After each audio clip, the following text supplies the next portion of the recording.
नमस्कार प्रिय मित्रों, स्वागत है आपका। मैं आचार्य अनूप त्रिपाठी और आप देख रहे हैं ज्योतिष एवं वैदिक ज्ञान। मित्रों, शारदीय नवरात्रि का पावन पर्व चल रहा है और हम सभी अपनी सामर्थ्य, श्रद्धा, भक्ति के अनुसार माता भगवती कात्यायनी की उपासना करते हैं। लेकिन क्या आपको पता है कि कुछ ऐसी वस्तुएं हैं जो माता को अत्यंत प्रिय हैं और नवरात्रि में 9 दिन होते हैं, इसलिए नवरात्रि में 9 दिन में माता के 9 रूप होते हैं। तो उन 9 रूपों के अनुसार हमें कौन कौन सी सामग्री और कौन कौन सी विधि या किस विशेष सामग्री के द्वारा हम माता को और ज़्यादा प्रसन्न कर सकते हैं, तो इस विषय में आज हम आपको बताने वाले हैं कि आप ऐसी कौन सी सामग्री है, हवन सामग्री, जिसके द्वारा आप माता को और ज़्यादा प्रसन्न कर सकते हैं। तो हमारा कहने का तात्पर्य यहाँ ये है कि आप नवरात्रि के अलग अलग दिनों में आप किन किन सामग्रियों के द्वारा अगर हवन करें तो निश्चित रूप से आपको और ज़्यादा लाभ होगा या आपके ऊपर अनेक प्रकार के संकटों का सर्वनाश होगा। मित्रों, आज की चर्चा इसी विषय पर है। वैसे तो हम भगवती को 9 दिनों में कौन कौन से भोग लगाने चाहिए, कौन कौन से हमें पुष्प आदि अर्पण करने चाहिए, इस विषय में भी जानकारी देंगे। लेकिन वर्तमान समय में मात्र हम इस विषय में आपको बताने वाले हैं कि अगर आप माता जी के लिए प्रतिदिन हवन करना चाहते हैं या करते हैं तो क्या आपको पता है कि किस दिन कौन से सामग्री से हवन होता है।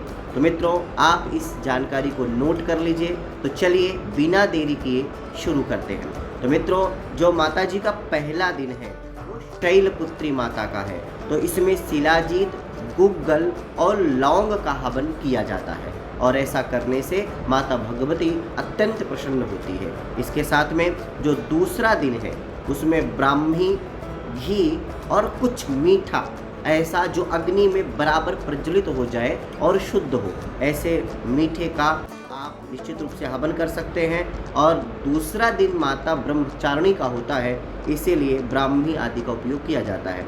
अब तीसरे दिन जो कि माता चंद्रघंटा का होता है, उसमें सहदेवी, लाल पुष्प, लौंग और गुग्गल, इन सभी को मिश्रित करके या अलग अलग आप नवाण मंत्र से या जो भी मंत्र से आप करना चाहते हैं या करते हैं उस मंत्र से इन सामग्रियों के द्वारा आप हवन कर सकते हैं। इसके साथ में जो चौथा दिन है वो माता कूष्मांडा का है।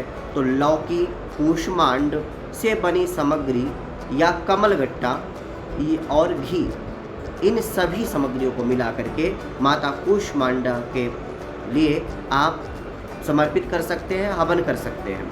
तो चौथे दिन आपको इन्हीं सामग्रियों से हवन करना है। इसके साथ में अब बात करते हैं पाँचवें दिन।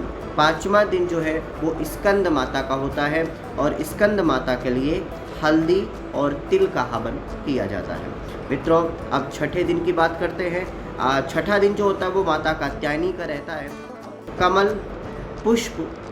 कमल का पुष्प लाना है, इसको पहले सुखा लेना है और सुखाने के बाद फिर उसमें घी और बहड़, कपूर, ये सब मिला करके आपको हवन करना चाहिए माता कात्यायनी के लिए। इसके बाद अब बात करते हैं 7वें दिन। तो 7वां दिन माता भगवती कालरात्रि का होता है।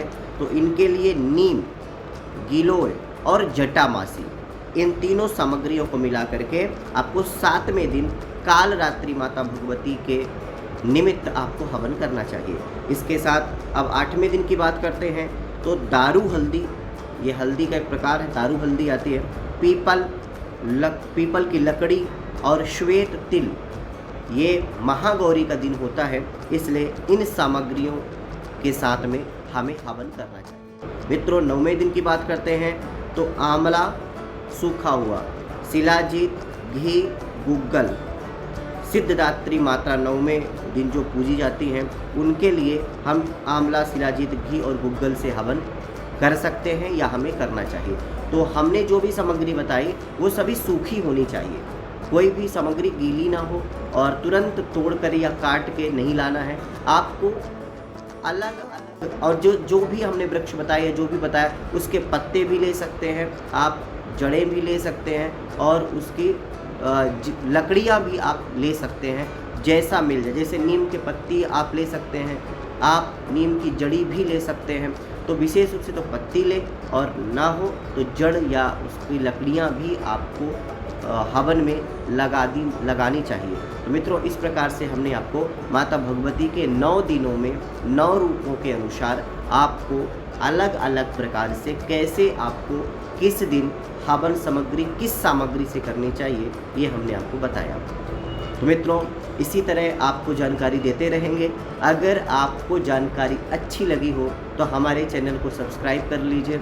जानकारी अच्छी लगी हो तो लाइक भी कर लें और शेयर करना ना भूलें। चलिए, अभी के लिए बस इतना ही। आगे फिर उपस्थित होते हैं आपके सामने एक नई जानकारी के साथ।